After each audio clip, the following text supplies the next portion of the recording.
Last week I talked pretty extensively on how it's okay to change your mind, or if you need to adjust your direction, that's okay too.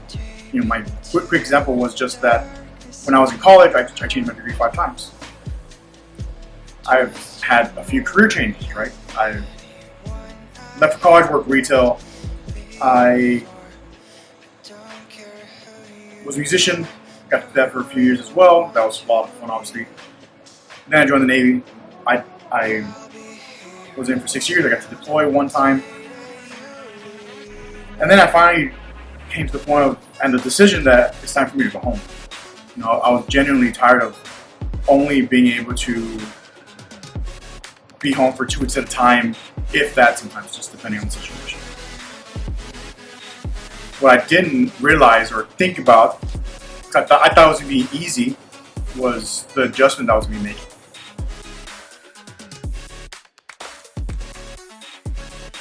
What's up, everyone? Welcome to a new episode of Moving with Life and our conscious decision making to put us in a direction that we actually want to be. Continuing with the adjustment that I didn't even know I was going to need, or I would say, in my experience, I wasn't even given the option. The adjustment happened over time. And while I thought some things would be easy, my planning and my prep and my excitement kind of took over. And so I thought, I'm going to be fine, which I have been fine, but there was just some little things and adjustments that I didn't know I was going to have anyways. And so I want to jump into those 6 things and adjustment, and the adjustments that I have gone through over the past 12 months of being home. Again, I was excited to be ready to come home. I had a plan of what I wanted to do. My personal relationships were growing. It's like, okay, yes, I'm ready. I'm excited. I'm ready. Well, here we are 12 months later, and the first lesson is that, in some sense, the pace of life isn't up to you. It's gonna go. I was having this conversation with my dad just recently, maybe a week ago or so, and we were talking. And he brought up how fast his work days are going. It's like gets up, goes to work, and by the time it's over, and then it's time to go to bed because you're getting up the next day. And he's one of the hardest working people I know in my life. And the matter of fact was that he was right, and he is right. And so that made me think, because we were there, and I was getting amped up. I'm like, what else? What are we supposed to do? Just sit back and just let time leave us? Because that's what that's kind of the way I feel. It's like, we just let it go by. Then not. I'm not saying we have to keep on pace of what time feels like, but I'm also, I can't just sit around the whole time. Yes, I want breaks. Yes, I want sleep. Yes, I want to do vacation things with my family and so on. But that's not what we're talking about. We're just talking about our daily situation. I said it 3 or 4 times, and there is no clear answer for that. There's not. And the fact of pace and the way time feels currently leads me to lesson number 2, which you can't give everything and everyone the equal amount of attention and energy. And I've developed that thought over years of, if everything's important, then nothing's important. Because just now, in that thought process, we need to decide, I've had to decide, okay, I am here, this is what I want, this is the direction I'm going. Now, what persons, places, or things matter the most? And I don't like the way it sounds, because it sounds like there's a top 10 list, and that's not how I mean it. It's like, no. If I'm coaching Little League Baseball, I like and I want to be present in that time that I'm coaching baseball. One way I alleviate that is I leave my phone in my truck. A big asterisk is that I don't get signal by where the baseball field is anyway, so that's kind of the funny humor part behind it. But nonetheless, no, it's like when I'm with the kids and we're practicing and I'm trying to teach them something, or we're going over some type of tactical or strategic thing that maybe they didn't know about when it comes to baseball, I'm happy to to teach it and get into the weeds, right? While I'm there, I'm not worried and thinking about what homework is due or whatever, because it's not my priority at the time. And it's easy for me to do that because schoolwork is schoolwork, and it's there. And it's like, oh, how much more homework do you have left? It's like it's never ending.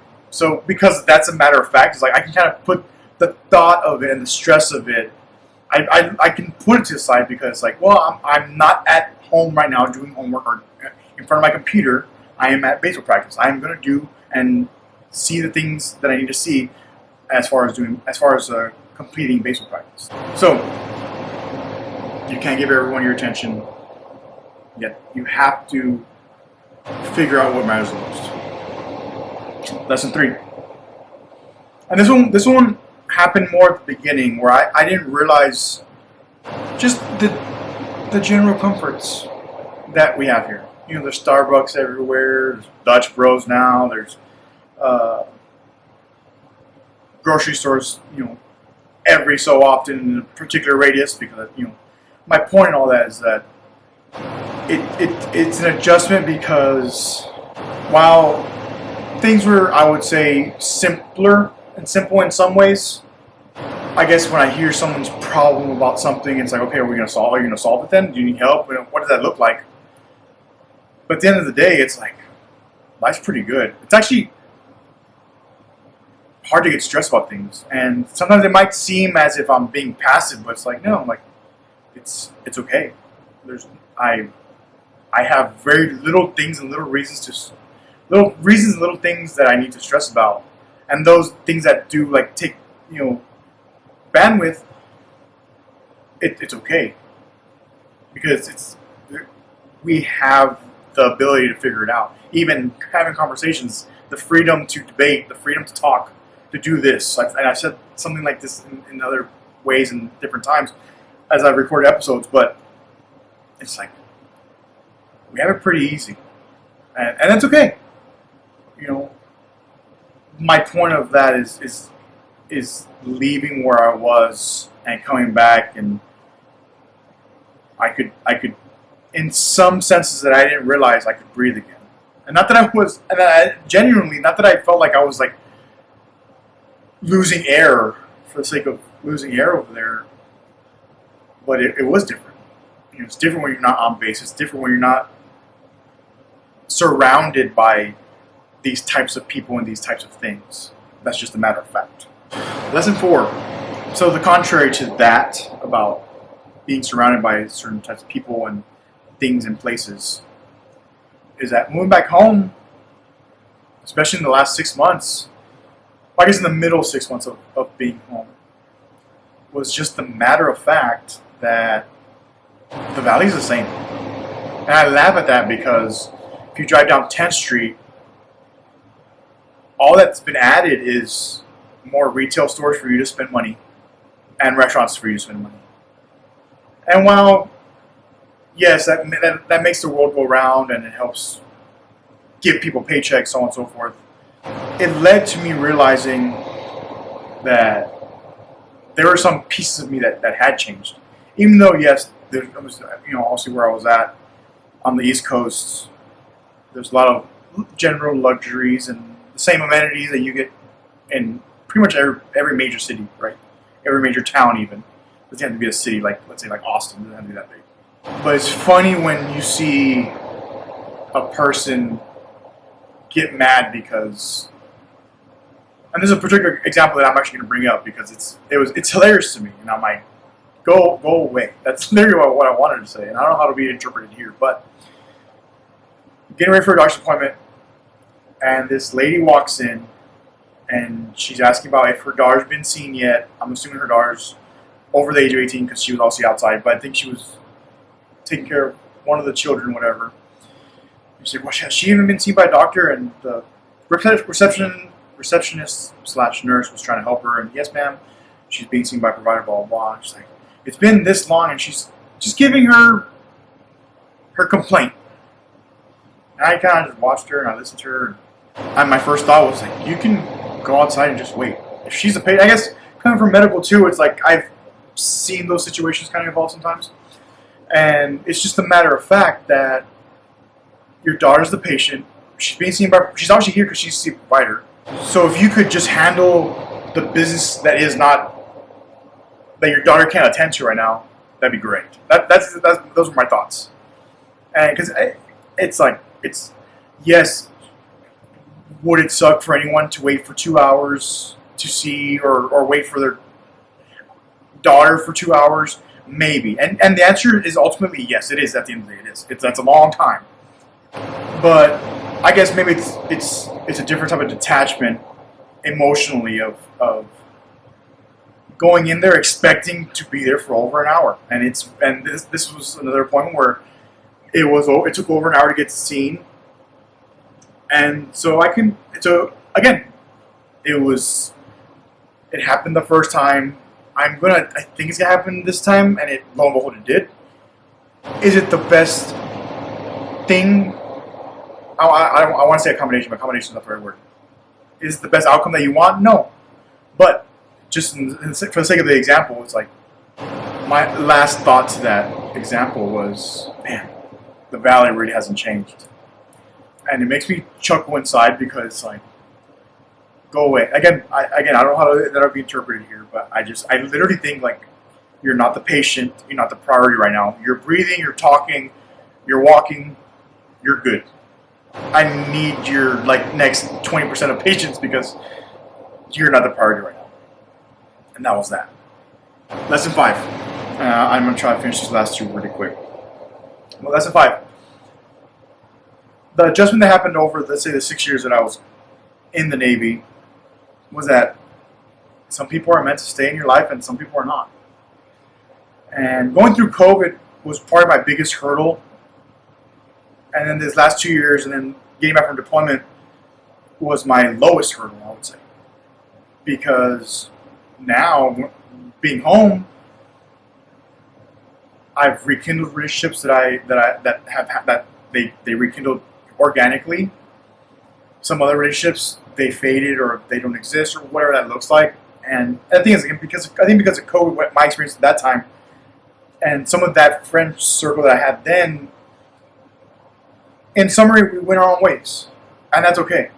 Now, there's this new space of people that are awesome, great conversation, good hangs, which is like the pinnacle. It's like the foundation of my boys and all y'all that I've stayed in contact with that are out there. And it's just a matter of fact. Again, I think that that's been the easiest one because going back to not everybody deserves your attention and energy. And it sucks because sometimes you think that, oh, we will be friends or whatever forever because we've experienced this and that. And then you come to a point where, oh man, it's not the same anymore. And it happens. And I think because of how many times I experienced it in 6 years, that now again it's actually easier for me to be like, okay, see ya.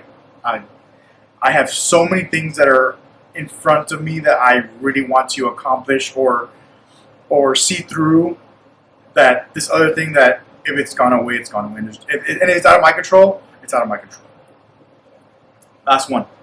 I've had to learn over the past year that I feel like most times down for the conversation, down to hang out, whatever, but I've had to dial it down a little bit. And I don't know how else to phrase that other than I'm generally a default aggressive person, and I did that for some things even in the military. But even then, it's still people in the military, so there's still an approach to how I want to address somebody if we need to get something done, if I need them to get something done, whatever that looks like. So it's not like I've changed dramatically. But the example I have for this one is just one of my first days of school last semester in the fall. The classroom number had said this number, so a group of us were there. Well, waited, and time had already crossed the time start, and I know there was a few of us that were not knowing what the heck had happened, what's going on, especially because it was literally the first day of class. And then lo and behold, a student comes and tells us, hey, class is actually over here today. And my first thought in my head, I'm like, what the heck? Like, I was somewhat confused. I'm like, because I hate being late. So I want to pick my seat. I want to be prepared so that whatever happens first in the lecture or whatever, I am prepared to do whatever needs to get done. Well, we get to the class and the students in front of me is knocking and like looking through the window, and I say, I'm like, just go inside, we're already late. And there's nothing wrong with what I said, but I for my normal, especially for someone that I don't know, I probably wouldn't have normally been that I guess emotionally driven to be like, go in, like what are you doing knocking on the door while he's already starting the lecture and the class is clearly already started. And again, I didn't say anything wrong, but it did make me think. And for like that whole week, literally, it made me think. I'm like, oh, am I? I don't think I'm not allowed to be aggressive, but maybe I should have some little checkpoints in between that, because I'm not in the military anymore. I was going to need to, instead of have 2 points of threshold before I become aggressive, I need to have like 3, because it might just not. It just might not be interpreted the same way. And so, as we close out today, and the summary of these lessons that I've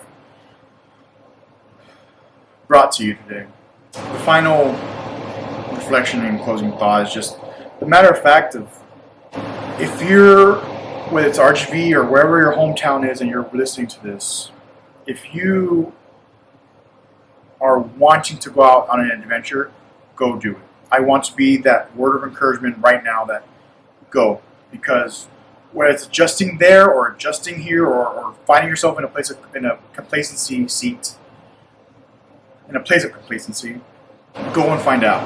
I want to be that encouragement, because I feel like doubt's easy to set into, and I want to be the word of encouragement of, instead of saying what if things go bad. I know one of the best things that ever happened in my life, and I'll probably get to the story later down the road,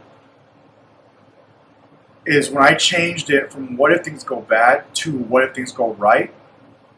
My internal feeling and being changed.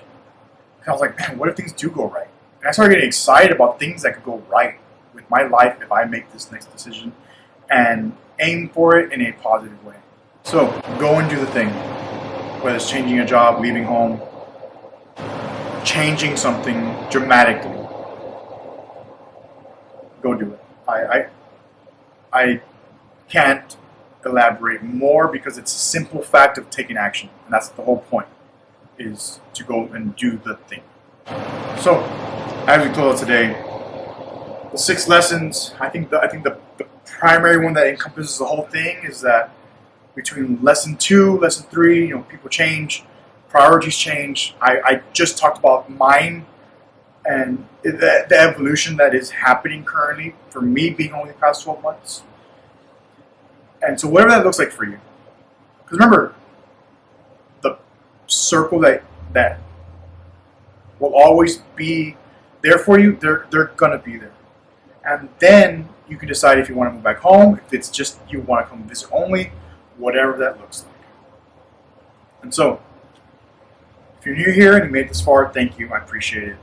Don't forget to like, comment, subscribe.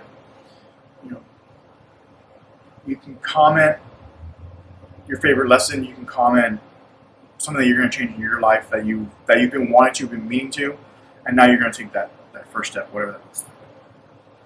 Don't forget that you literally don't have to have it all figured out. That's been some of the main theme that keeps coming up in my life, and so because of that, I want to give my world experience with you. It's okay, and fear's okay, but if I can end this episode with anything, it's the matter of, instead of asking what if things go wrong, ask yourself what if things go right. And it might take hard work, and it might take